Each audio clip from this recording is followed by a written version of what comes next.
वो फौजी के अनाथ बना के घातक बनाने वाला तो वही लोग बढ़ जा। पता कर समर सिंह की बेटी नंदनी के बारे में। नंदनी के है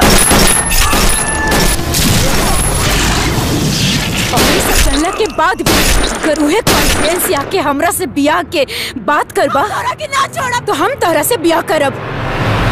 तू हमार लल्ला के अमानत है। हट जा लल्ला ना पैया ना, ये लड़की तो जान बा। नंदनी हमार लल्ला के जान दिया।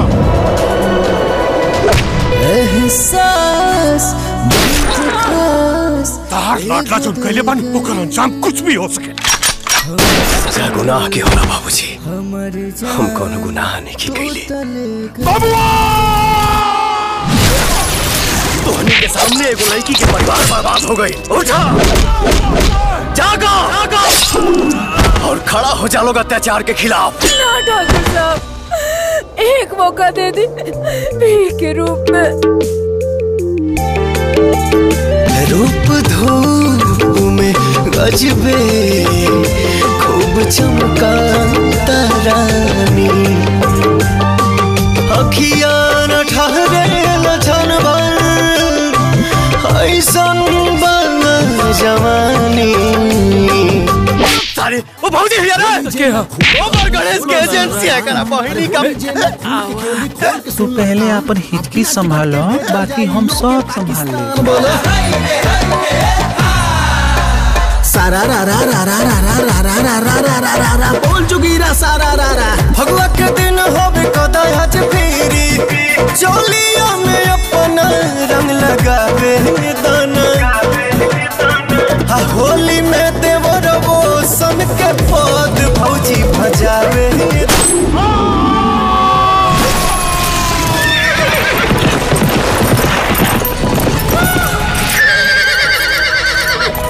हम पागल नहीं।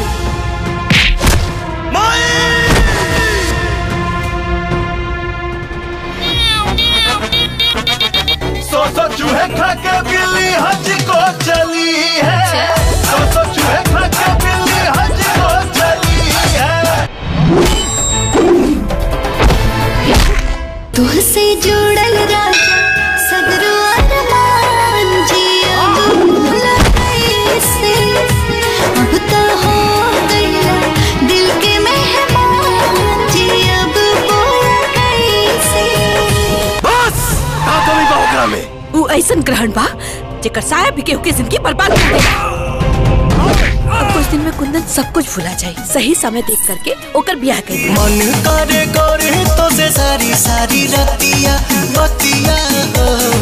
3 दिन से मरले बमतिया हो तोहारी सुरतिया। 3 दिन से मरले बमतिया हो तोहारी सुरतिया।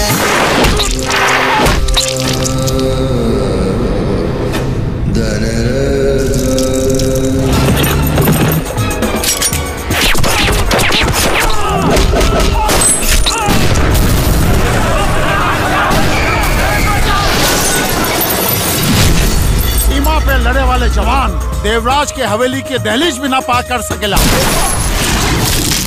आज हम जीत के भी हार गई नहीं।